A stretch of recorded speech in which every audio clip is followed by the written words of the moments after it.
What?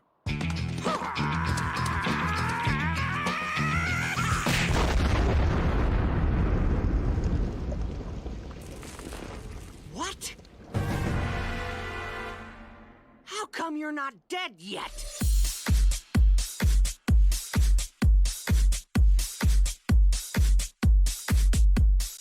Palworld, the game that took the internet by storm in early 2024 for being very similar to Pokemon, but chock full of absurd combinations of features from numerous other IPs, plus guns and slavery. This game became an absolute hit despite its bugs and early access nature, but despite the game's massive success, it was fraught with controversy and drama, claims of AI art, lazy game design, blatant copying of Nintendo, and now, a lawsuit later, this is how, despite all odds, Palworld went from a viral joke of a game to perhaps a future franchise, almost a year later. Hey guys, my name is Nikos, and welcome back to the channel. How is Palworld not completely dead by now? I posted a video last year that did modestly well on my channel. To the three of you who saw it, thanks for checking it out, and to everyone else, in the video I argued that thanks to growing public interest in alternative games, tons of players in the broader gaming community have been exposed to all sorts of fun gems and alternative experiences. In this case, the Pokemon War Crime game is obviously what America needed last year. Palworld and games like it basically destroyed the whole narrative that modern gaming is completely bad, as millions of players were picking up more indie games like Palworld, Lethal Company, Balatro, Helldivers, much more than they ever had before, thanks in part to these games going viral on the web. Today's subject, slavery. Anyway, back to this little mess of a game called Palworld. One of the most based games of all time. To my knowledge, it's the only hit game that endorses forced labor and machine gun usage for Pokemon-like creatures. And as ridiculous as that sounds, I feel like this is the reason we all decided to play the game. Like, you look at it, it's the most absurd game I've ever seen. And every time I come back into it, I can't help but smile or laugh at how just ridiculous the universe is. Recently, they pushed out a massive update for the game. And to advertise it, they put on an absolute catastrophe of a reveal at the Game Awards. Oh my people. What is that? What is their demo running on? Microsoft PowerPoint? Even I could get better gameplay than this. What did they record this on? Okay, I stand corrected. Maybe the game is just very buggy. This is my actual footage. Regardless, it's 2025 now. There's no way folks are coming back with a Temu-style update trailer like this. Pack it up, Pocket Pair. Palworld is dead.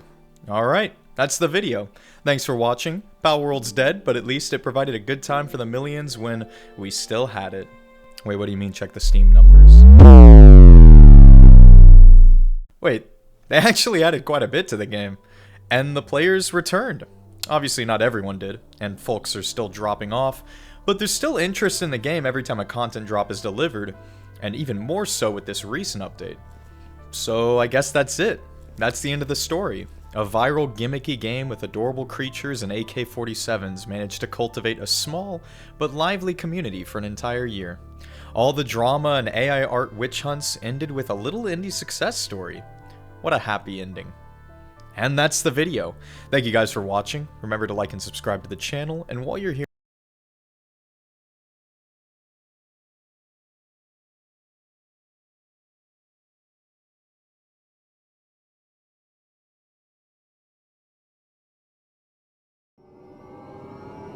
Nintendo, the studio that took down YouTube videos for merely using footage of their games. The gaming industry titan that crushes fan games and cease and desists and purges the internet of fan content.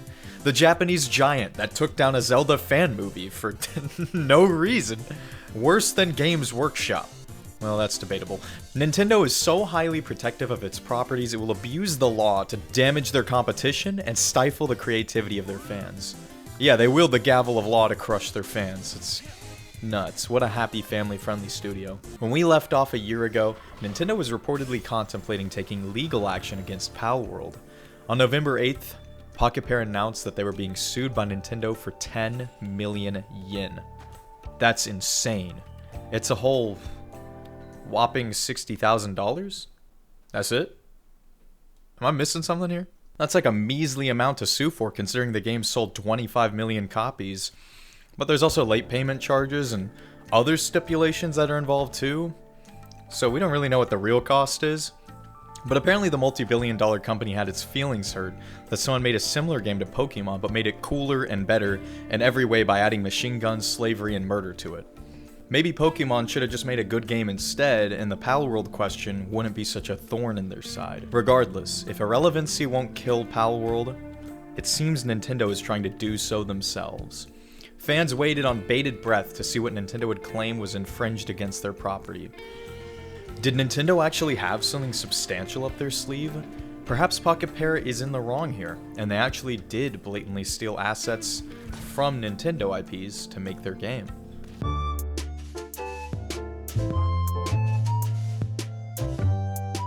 There's gotta be some kind of joke, right?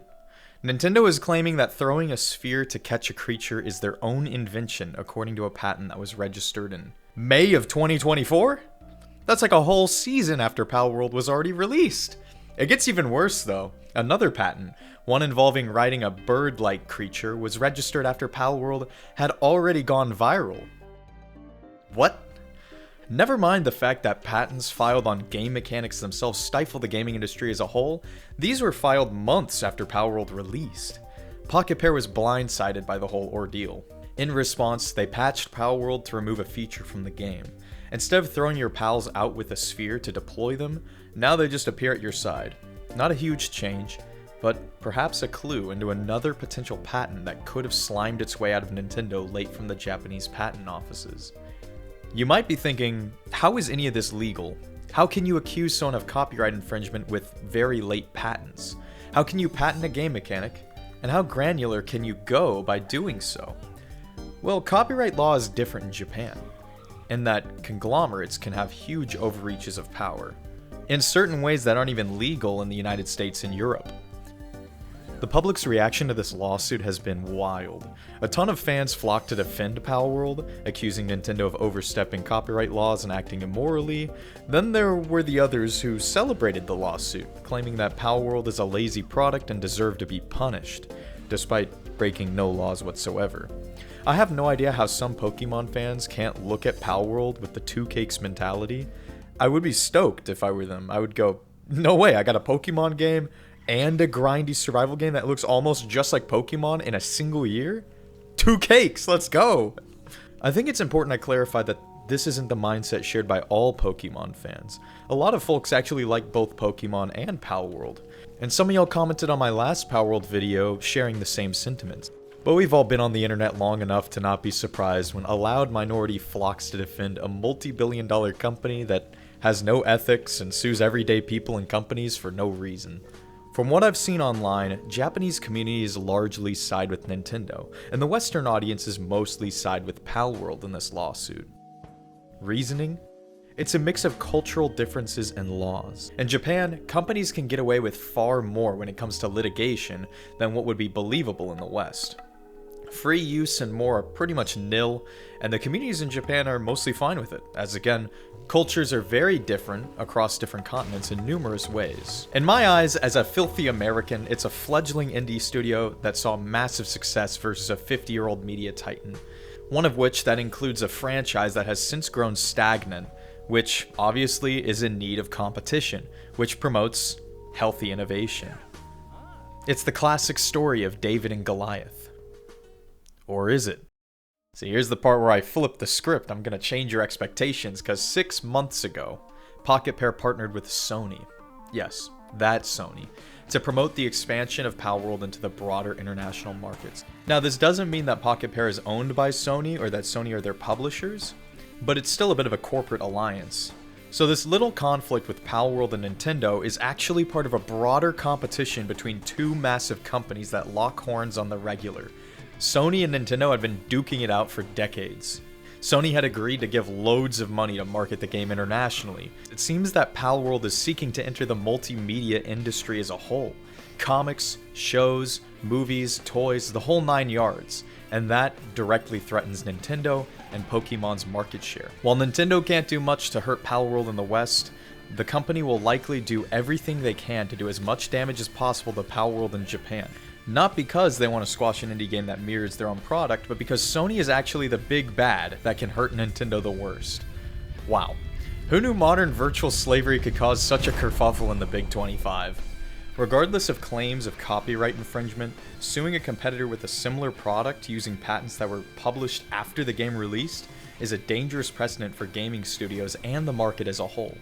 It's yet another bad look for Nintendo. Despite the lawsuit, Palworld has continued to push out updates and work on the game to keep up their momentum.